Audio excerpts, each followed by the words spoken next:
magaale si jaalate qalbii dhabee jiru too wallaale jaalala kee maraachuun koo buusii bingoodho akkuma nan si jaaladhu atis na jaaladhu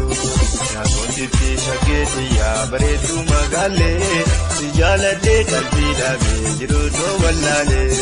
jaalala kee maraachuun koo buusii bingoodho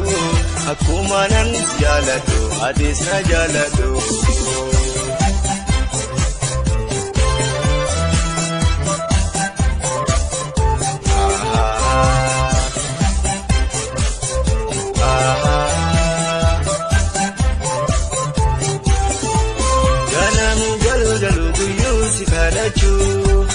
Arraabooru jecha abdiidhaan jiraachuu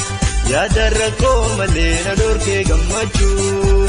fayyaas takka hin arganne guyyuu na dhukkubaa neenatti kootu gontuutu takkaan feessee qabaa fayyaas takka hin arganne guyyuu na dhukkubaa neenatti kootu gontuutu takkaan feessee qabaa yaakurii gammachuuti yaakonnaan zigaalini ansiif jecha booluu biyyaan har'aan dagatini halafa malakeetirraa nagaafee qaalini haala ujadii koostinee gaa oltee hin boolini.